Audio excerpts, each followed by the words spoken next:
This is Gareth Southgate, and this is the Three Lions podcast.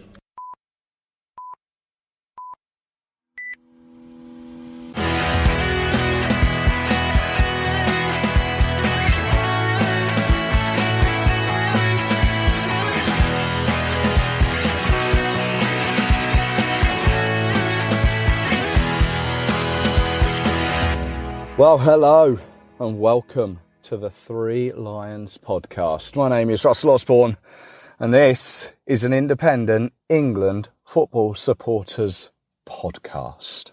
Sunday, the 11th of July, 2021.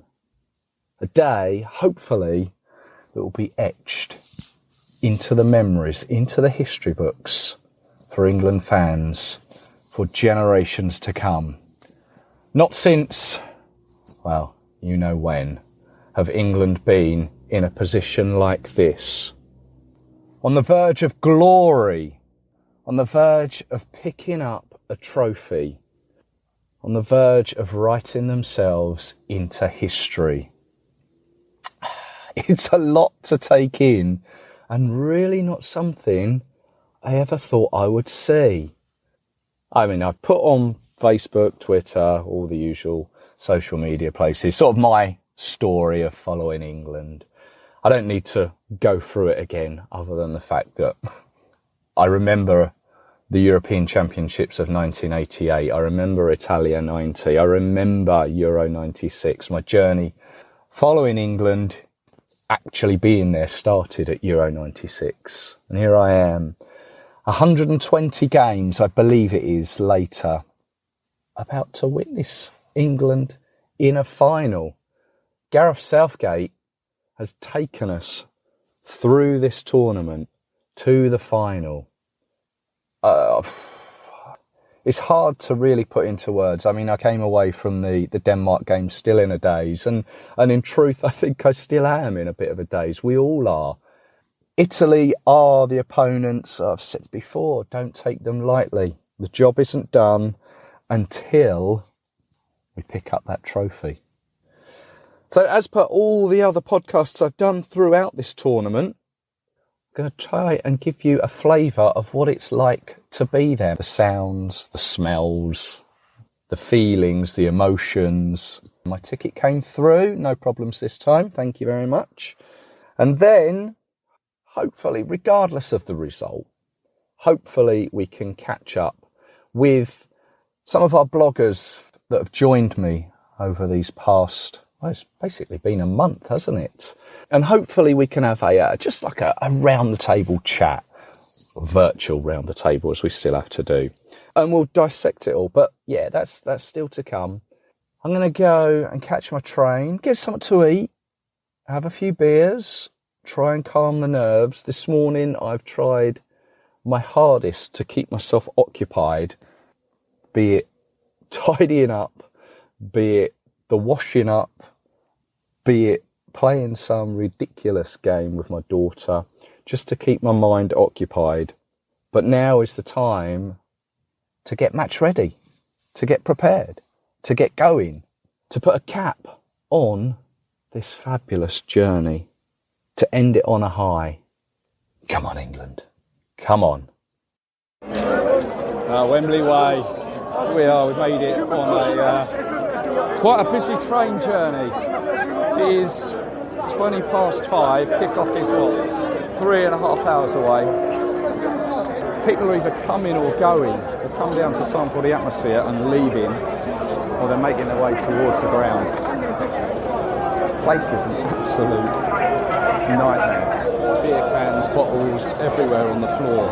Smoke in the air, someone's got a flare, red flare. Everyone's got cameras up, trying to take it all in. Loads of flags along the sides. Busy. I think the main thing is probably just get through the cordon and get in, get past everyone who doesn't have a ticket. Made it through the ticket barriers. Never been like this before. Wembley Way, I have never experienced it like this before. So close to the start of a game. Even now, looking down on Wembley Way, there are thousands of people And there are a lot of chancers trying to get through the ticket barriers, getting turned away for whatever reason, I don't know. Wembley Way, seriously, I've never seen it like that before.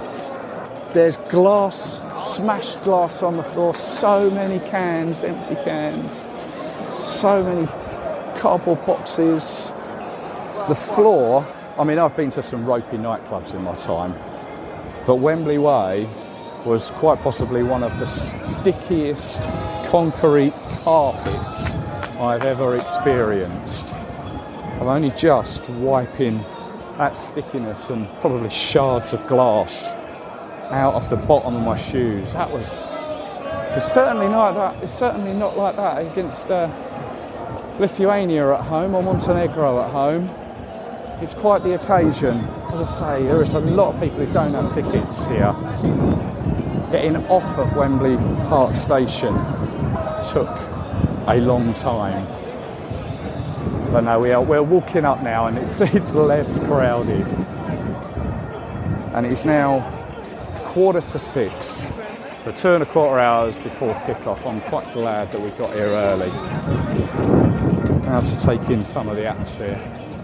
And we've just seen the team coach arrive, come through underneath the stadium. Huge cheer as it went through. Loads of people standing down the bottom, flags, loads of police just pressing people back. But the team are here, so am I. Let's go in.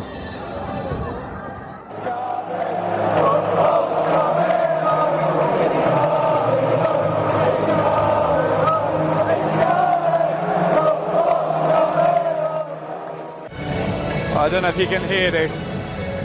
So the closing ceremony, loads of things going on. There's a huge trophy in the middle of the pitch. Red arrows have just come over. Loads of pyrotechnics. When the red arrows came over, huge cheer. They are such an iconic British English institution, the Red Arrows. Amazing.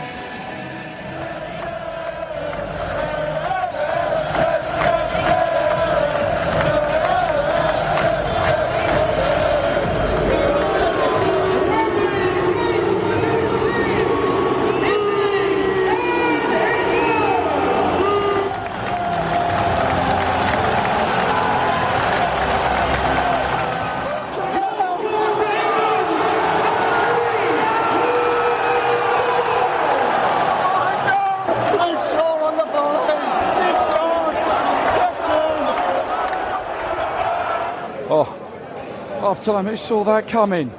2-3 minutes in, Luke Shaw on the volley from the edge of the corner of the 6-yard box.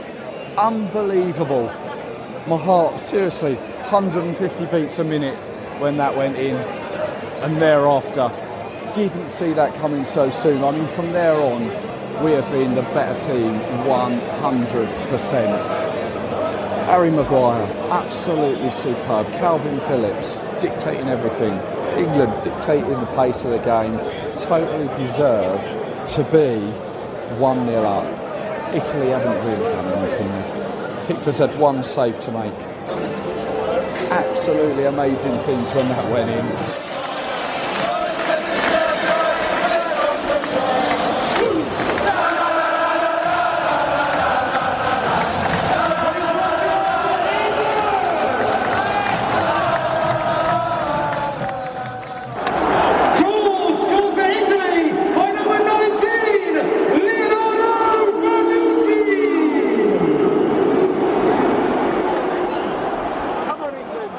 For the second time in succession, we go to extra time.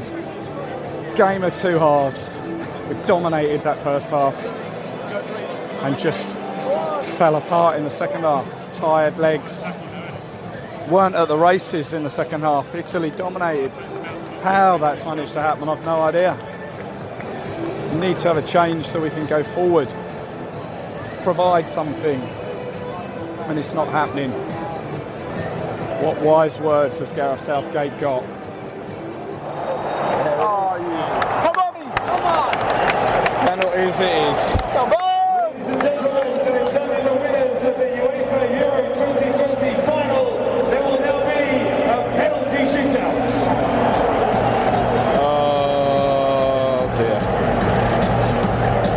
much. It's too much.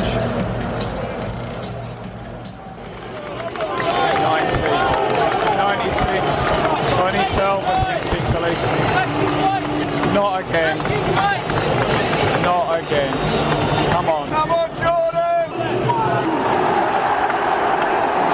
Come on, Harry! Harry Kane. Harry!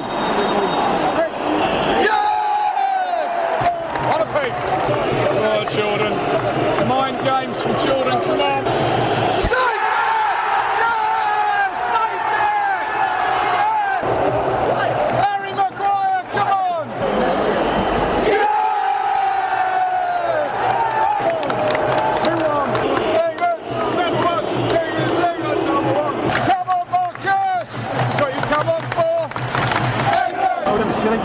Don't be silly! To the post! Come on, Jordan, same again! And down the middle. Come on, Jaden! Oh, don't be silly! Why are we missing about?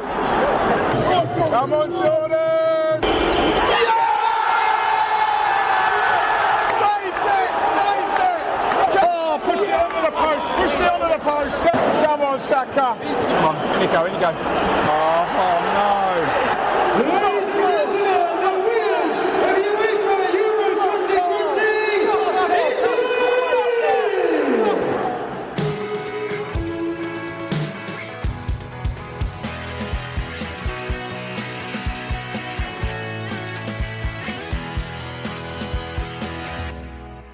Well, I think it's going to take us a little while to get all over this. Penalties, always the most cruelest of ways to end a game. And don't we as England fans know it? But I can't just leave it there. Throughout the tournament, I've been joined by some England bloggers and I thought, well, let's just have a chat. Maybe not dissect it all, but we'll just have a chat and see where it goes. So I'm delighted to welcome back Dom Smith, Matt Astbury and Aidan Smith. Hello, guys. How are we all? Evening. Hiya. How we doing? Yeah, all good. Let's just mull through it. Go on, give us a quick sentence, Matt. Drained, gutted, devastated. Yeah, I was before we started recording. I was just saying I've only just recovered from what happened on Sunday night. Obviously, me and you were both there, Russell. I think you were in a similar position to me after the game. You just don't know what to say. I mean, I'm just gutted and devastated after the ride we've been on, and then it's to end like that. It's the cruelest way possible.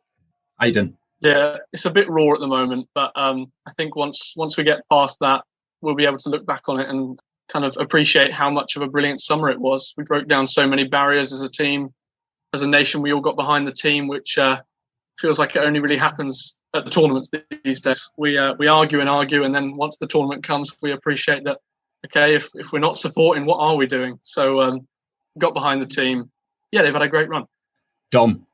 Yeah, I think overall it's just pride at how well England did. I mean, to lose a penalty shootout is feels, as Aidan said, very raw because it's a way which we know England have gone out of tournaments a number of times before that way. But to take a team like Italy, who I think are probably slightly more evolved than we are at the moment, all the way to extra time and to penalties is no mean feat.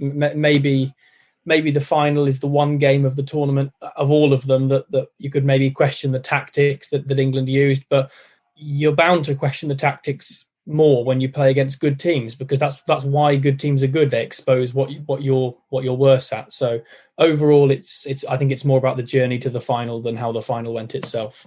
Yeah. Were you confident going into it? I was confident that we wouldn't get embarrassed. I think I predicted that it it's easy to say now. I predicted that it would be 1-1 and a penalty shootout, and that's exactly what happened. And if I was honest, I wasn't confident that we'd necessarily win the shootout. I know that England prepare for penalty shootouts, in a more stats-based way and much more comprehensively than all the other teams at the tournament, slightly because they've got the advantage of having the best and most well-paid analytics team, but also probably slightly because of the personal hurt that Gareth Southgate has experienced as a player himself.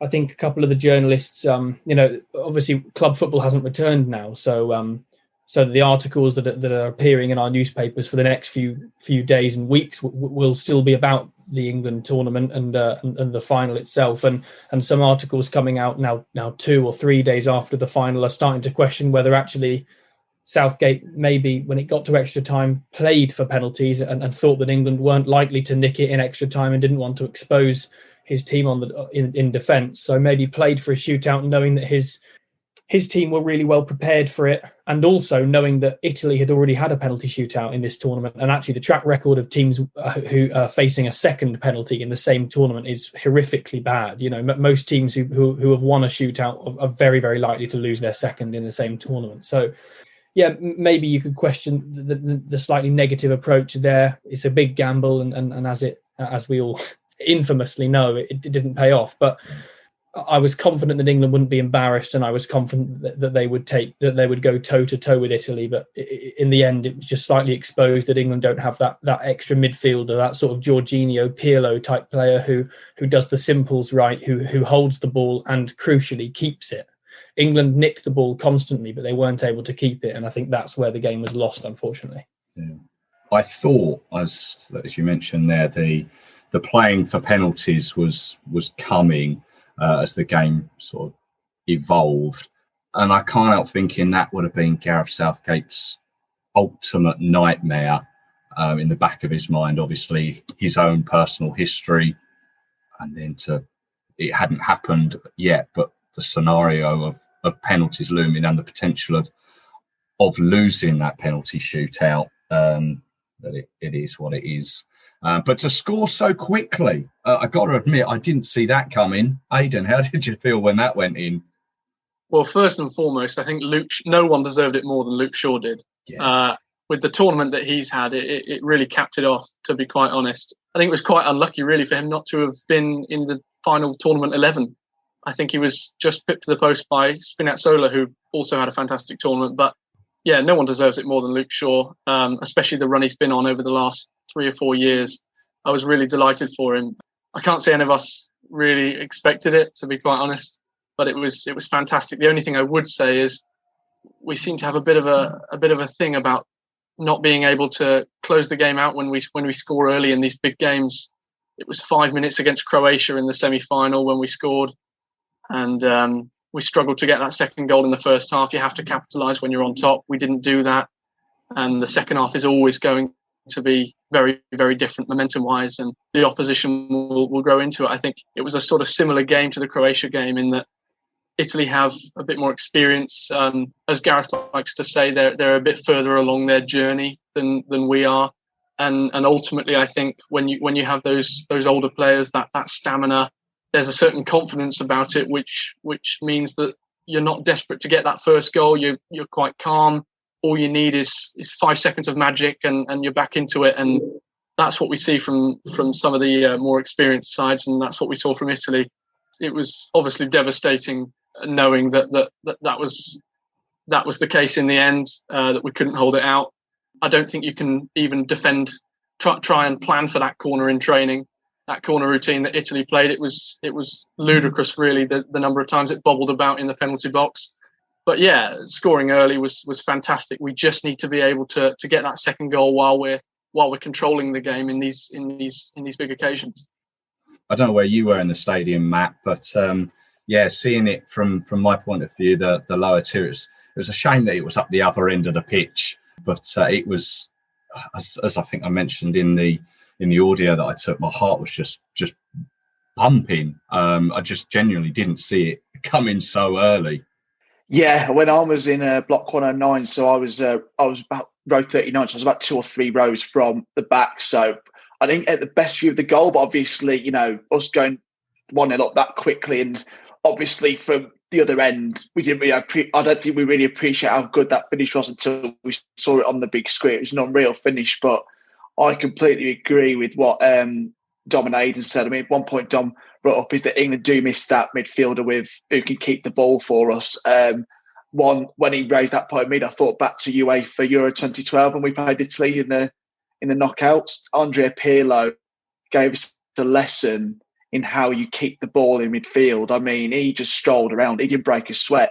And you tell he wasn't tired because he had the confidence to do that Panenka penalty as well in the shootout. So I think Italy seemed to always have that midfielder against us so you could just keep the ball away and, not let's get onto it. I mean, as it just showed as well, is that it seemed to me that bringing on Rashford and Sancho on in extra time, I thought it was a very weird decision. I think bringing Jack Grealish on as late as Southgate did was a weird decision because I don't think he really for some reason, he didn't want to take advantage of the two ageing Italy centre-backs in Chiellini and Bonucci. Obviously, they're really talented players, and Bonucci snuffed Harry Kane out the game in the second half. Bonucci didn't let him get a foot in. But then Italy had to come out to attack us anyway when they were 1-0 down. So I thought Southgate would bring on some more flair players who could pop balls over the top to like Sterling and Kane to run onto and hopefully, put us in a comfortable position. So, yeah, again, it's turned out to be the same old story. Obviously, there's a lot of positives. We've gone from now semi-final of a major tournament to now a final, which, it's great to see. But now we all expect now for the World Cup in Qatar, because there's a very quick turnaround. We've not got this big 2-year gap. It's about a year and a half.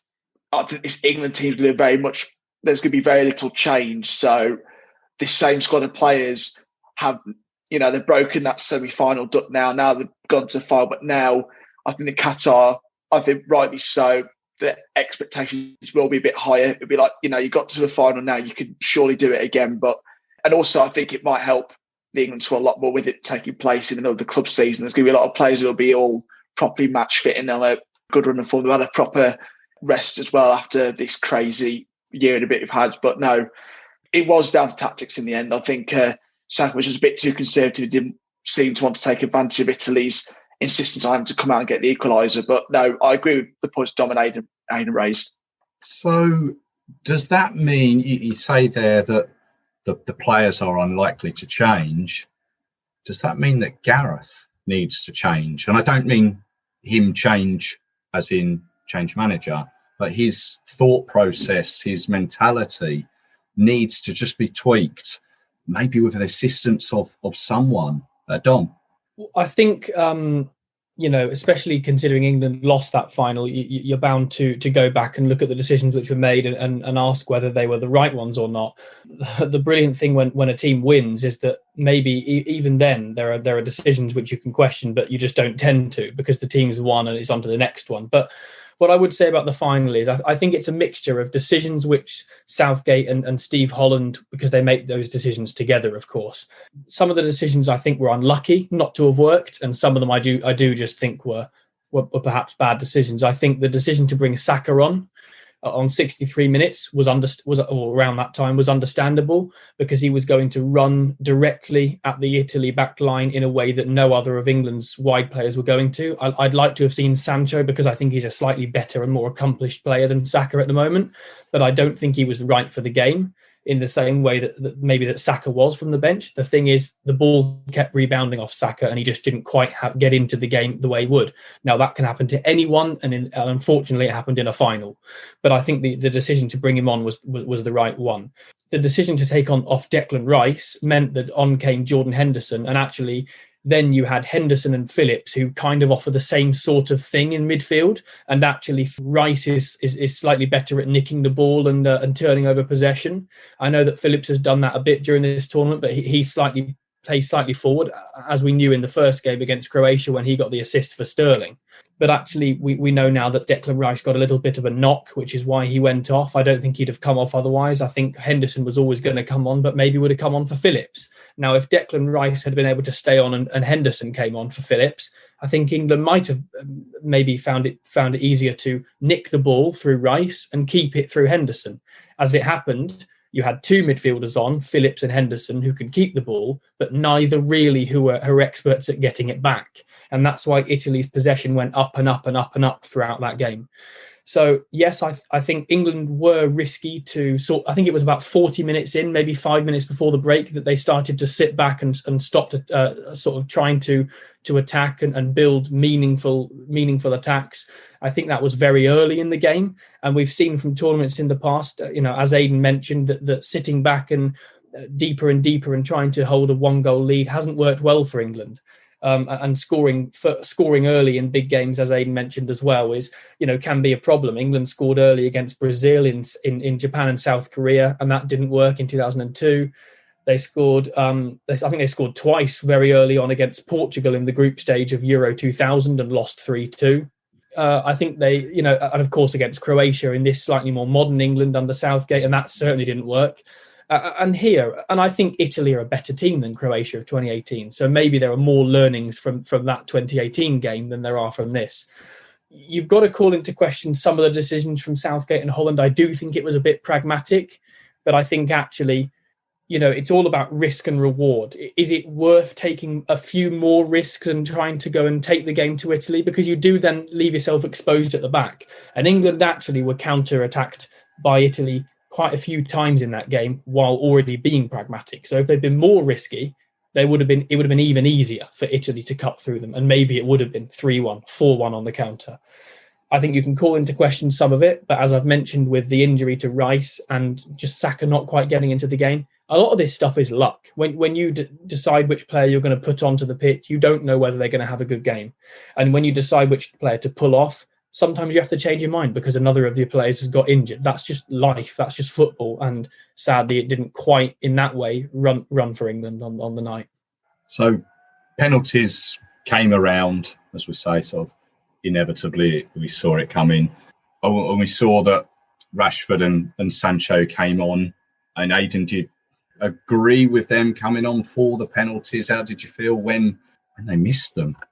Well, one thing I will say is Rashford can take penalties in his sleep. And I've seen Sancho take a few penalties for Dortmund and one in the Nations League third place playoff against Switzerland, which went probably where he meant to go against Italy, but couldn't quite find the corner.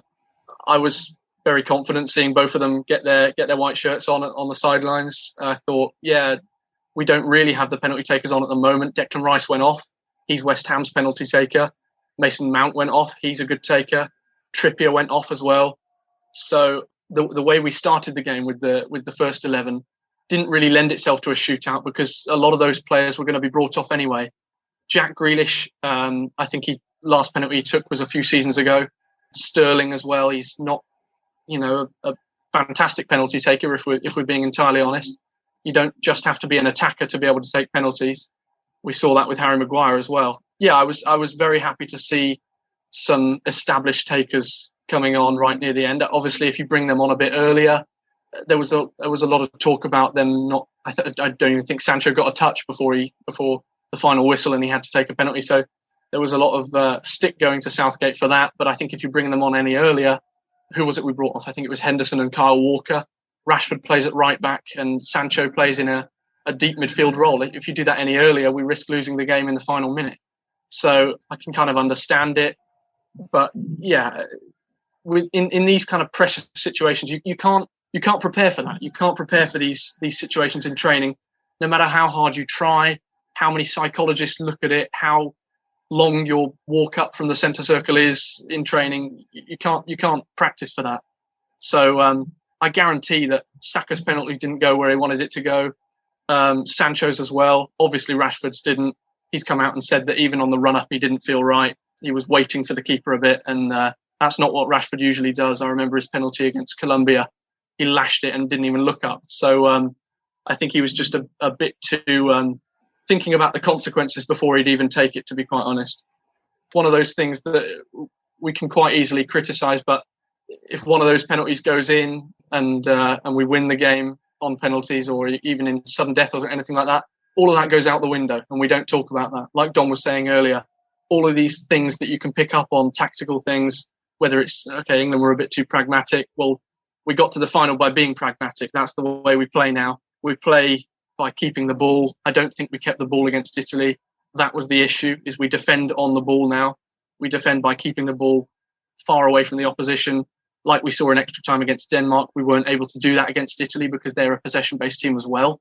And they certainly struggled when Spain had the ball in the semi-final. So they knew that the only way they were going to win was by having the ball. So that was the kind of challenge, was you've got two teams that play possession-based football. Neither team is really well-versed in counter-attacking of late.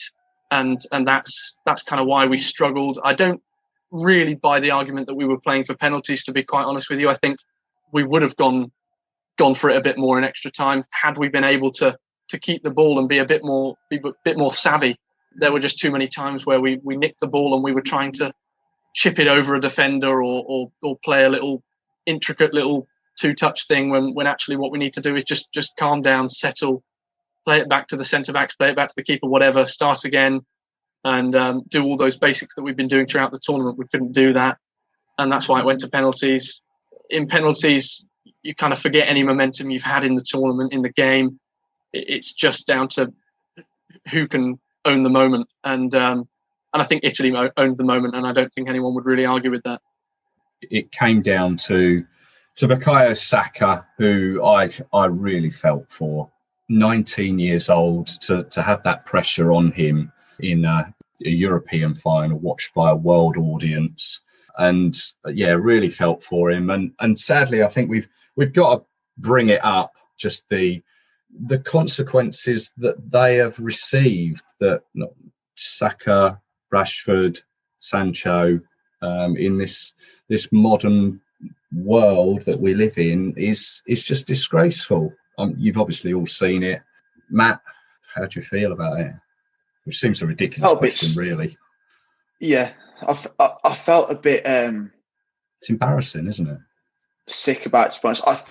I think the day as a whole, I think it's reflected a lot of England fans. That final felt different for all the wrong reasons. I mean, just to quickly go through the day, I arrived at Wembley at about 10:30 just to get up to the Green Man, just to actually get a table at the Green Man. Mm-hmm. But already Wembley Way was a lot busier than it was for even the Denmark game.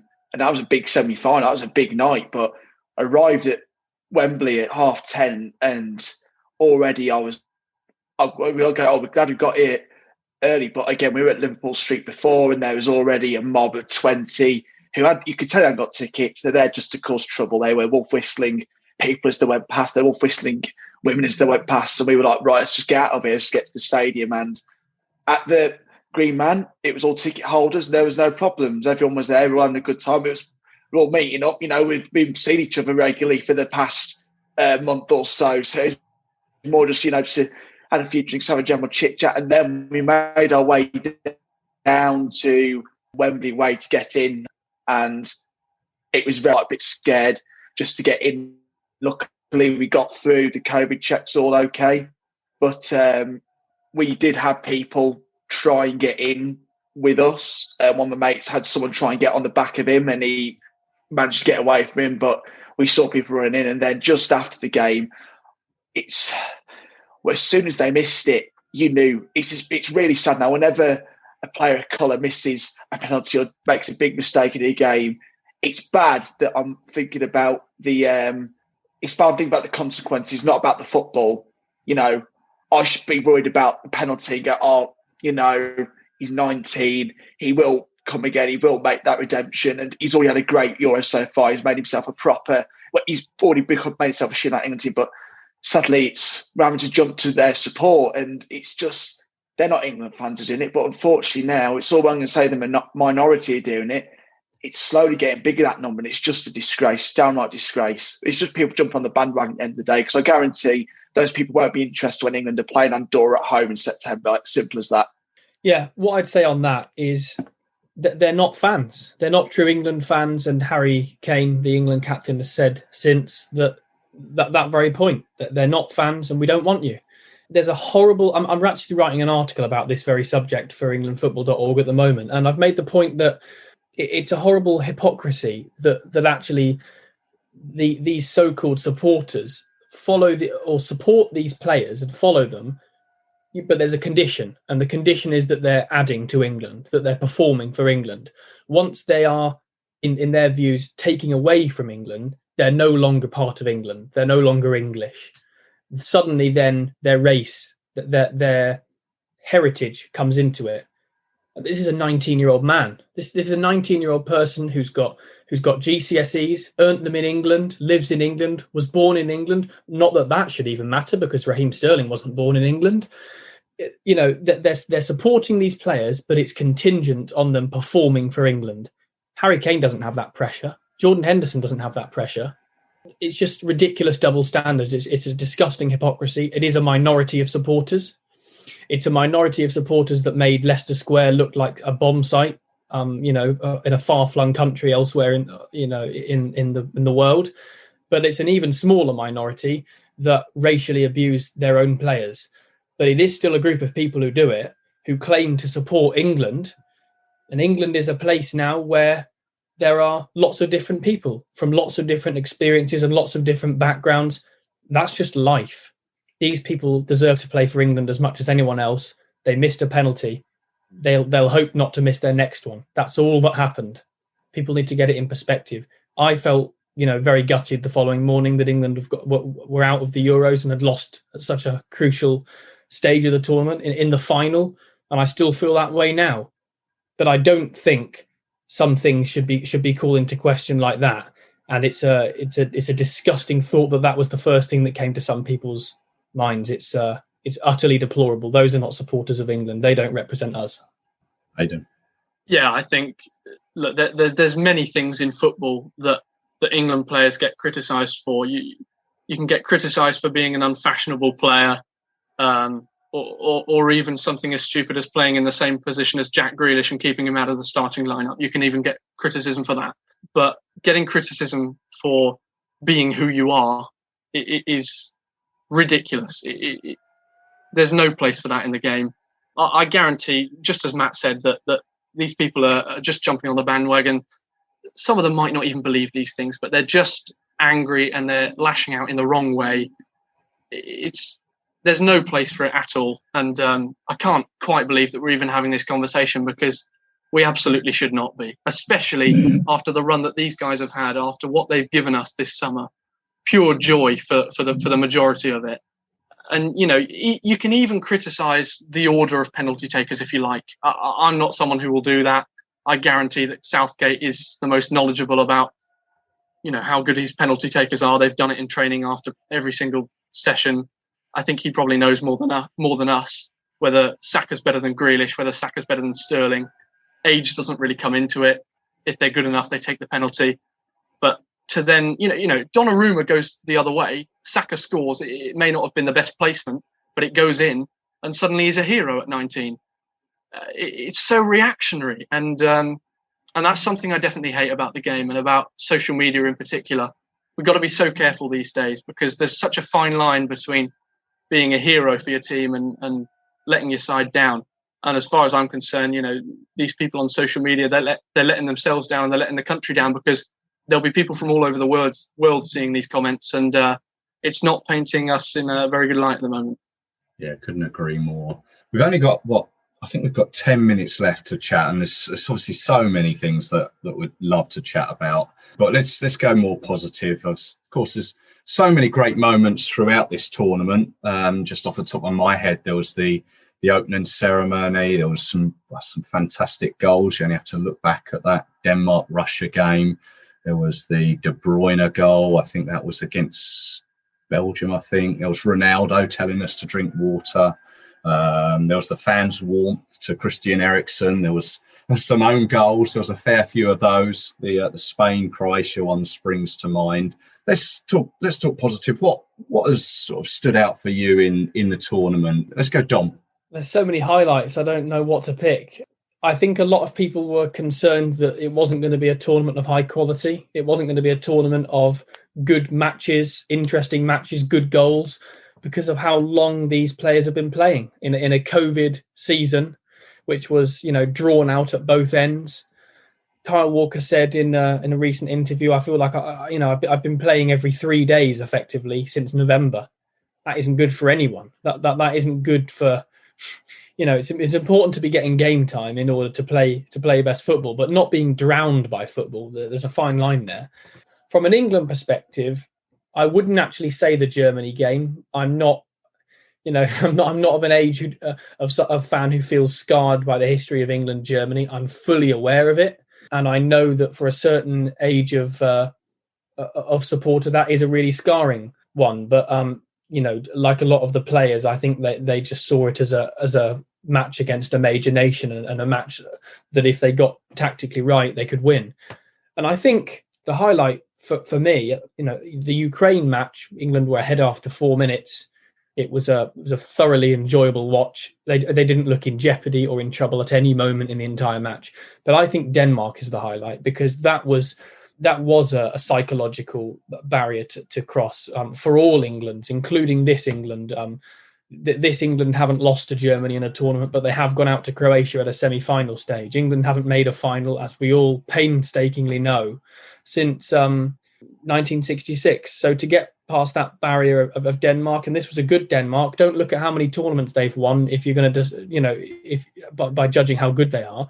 Look at their results. They'd lost 3 times to Belgium in the last 2 years, and that was the only defeats they'd had. So they're a very good team.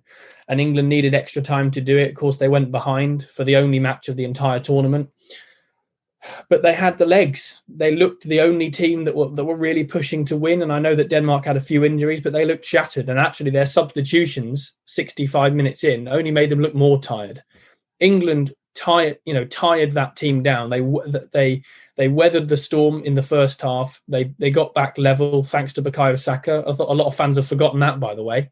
And then they took the game to Denmark and won the match and reached a final. And I think watching the players singing "Sweet Caroline," questionable song choice, by a guy from Brooklyn, New York, but it's a good song, and it was a good moment. So that's got to be the highlight, because England reaching a final, I think we were turning around and pinching ourselves, weren't we? Looking at the person next to us and thinking, "Gosh, I can't believe this," and then we could only dream of what would happen in the final. So definitely the Denmark match for me.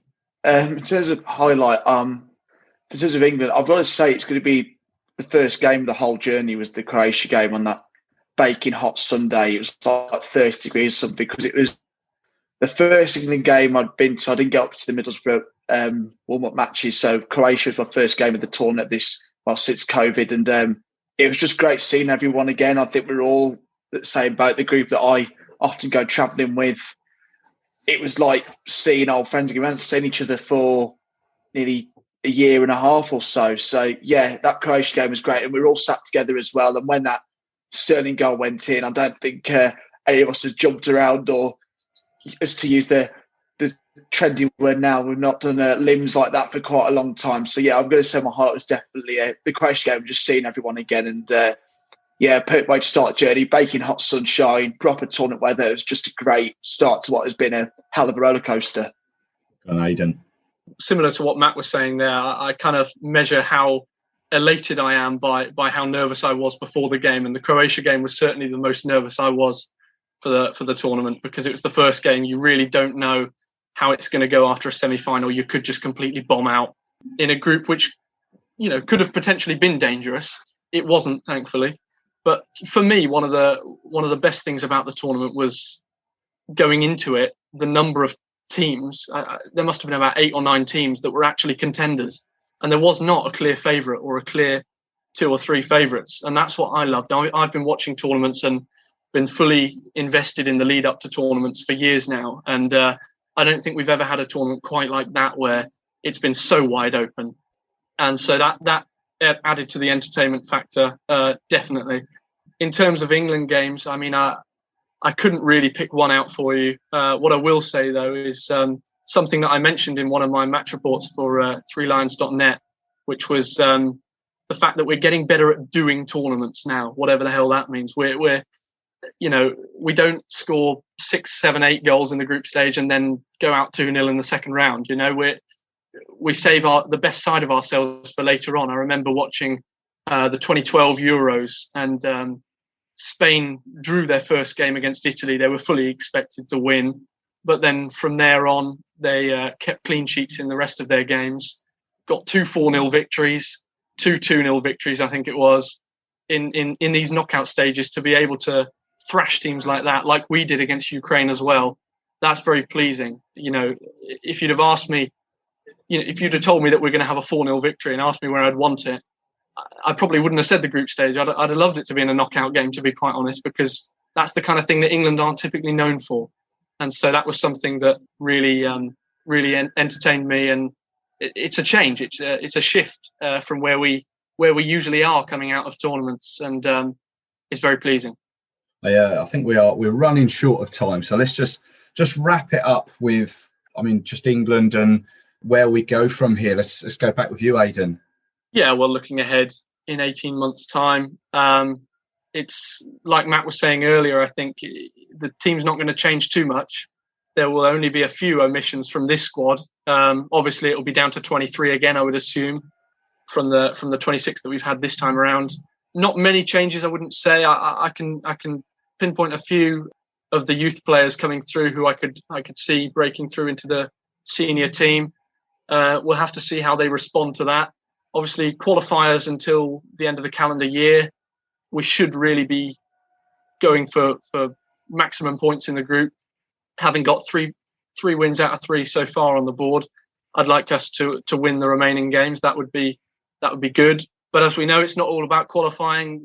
We seem to be a very good side at qualifying, and only recently have we been able to transfer that into tournaments. So it doesn't really mean a lot, to be quite honest with you. A draw against Hungary, a draw against Poland, it's not the end of the world. We'll learn a lot from it, and you'd far rather get those wins in the tournaments, wouldn't you?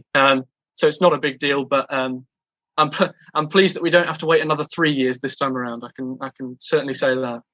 Do you know, I think did I say De Bruyne's goal against Belgium, which clearly makes no sense. I can't even remember who he did score that against now.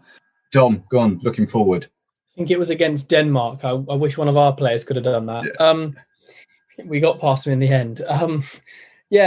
I think looking forward with England, I agree with Aidan. It's a group for qualifying for Qatar that you'd hope England would get very close to maximum points from. They've beaten Poland now. They've got 1 more match against Poland and 2 against Hungary, who we know from the group of death at these Euros are a decent outfit. But other than that, the teams are very much there for the taking. I mean, Andorra and San Marino, gosh, if they are going to cause us problems, take me away from the England team for a while. Give your head a wobble. If that's problematic, I don't think it will be. But yeah, but between now and the Qatar World Cup, which you'd expect England will qualify, it's basically just finishing qualification for and getting that place secure, and then the group stage of the next Nations League campaign.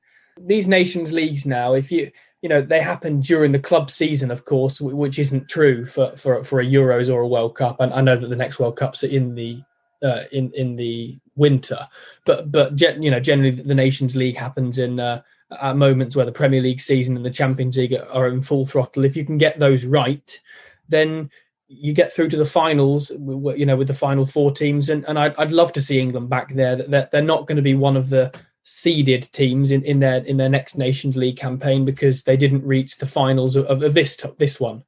Because of course they came below both Belgium and Denmark this time. But yeah, I'd like to see England win their group in qualifying and win their group in the Nations League. But more importantly than that, and even more importantly than whether or not Southgate signs a new contract extension for 2024 now, I think the most important thing is that the way that the England players interact with each other now. Tyrone Mings and Conor Cody are from Aston Villa and Wolves, but they formed a friendship on international duty that will probably last them until they die now.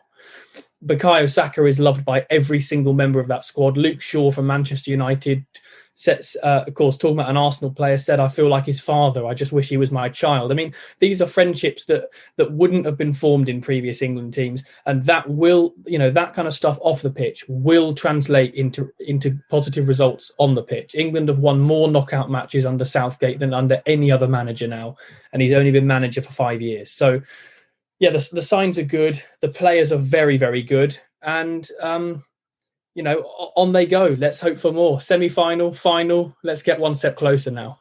Oh, wouldn't be good. Go on, Matt. Go on then. Let's round it up. How do you see it going then? All I want is come December next year, I'm coming back from Qatar with that World Cup in the luggage hold. Simple as that. But no, it's a very exciting time. We're lucky I'm going to wait that long for the next tournament. I expect us to qualify for the World Cup with flying colours. The Nations League will serve as a good warm-up and will put us in good stead, I think, for the World Cup because it's a bigger tournament in 2022 with more teams involved. So hopefully that means the quality could hopefully go up. I mean, I'm not too optimistic. Every time the tournaments get bigger, sometimes the quality can go down a bit. But no, it should be a exciting 18 months or so for England. But I just hope come December, I'm arriving back in England just before Christmas, just having watched hopefully history made in the desert. But there's a long way to go just yet.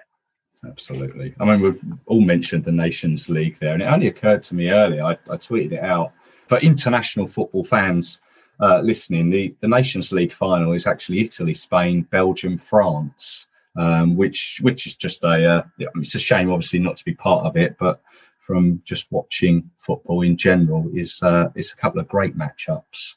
Guys, thank you very much for joining me this time, and indeed for joining me throughout the episodes on the Three Lions podcast. I've enjoyed it, and I hope you have too. Sadly, it didn't end the way we wanted it to. Let's hope going forward we can all stay in touch. I look forward to welcoming you back on the podcast, even if it is just talking about Andorra and San Marino.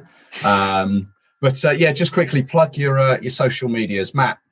Yes, on Twitter, I'm Astbury Matt, and also my website that I write on is mattasburysport.wordpress.com. I'm currently writing a bit of a review of England's tournament as a whole from a fan's perspective, so that's currently in the pipeline. But hopefully once the travel ban lifts, we're going to be back with edgy iPhone photographs from Hungary and Poland, hopefully in the next few months. Dom. Yeah, you can find me on Twitter at Mr. Dom Smith.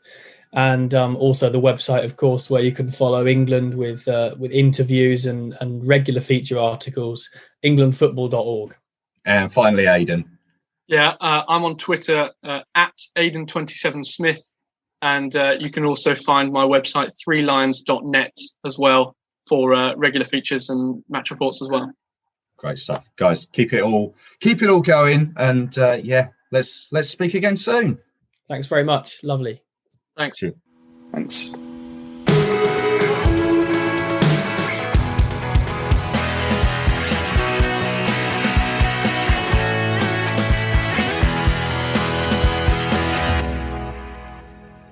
Hi, Sam Farley here. Ultimately, I'm so proud of this group of players, this manager, and everything they've kind of done on and off the pitch. But when I woke up on Monday morning, I was disappointed, not by the result, but disappointed and embarrassed by kind of what happened in that hour or two before the game with people kind of breaching the stadium. It felt incredibly unsafe. We're incredibly lucky there wasn't anybody kind of more sinister trying to get in. And ultimately, I just feel embarrassed that yet again, we're being dragged through the mud thanks to the actions of a few. But future's bright. Hopefully these people won't be there in Hungary away. Let's move on. Come on, England. So there it is, a loss in the final penalties. Gutted, but still proud of the guys for what they've done. They could have done more. Did well to nullify Italy. Just the fact we couldn't see it out was gutting. The two Harrys took their penalties well. Just didn't quite work for the other three. But I'm proud but gutted. That's the best way to sum it up.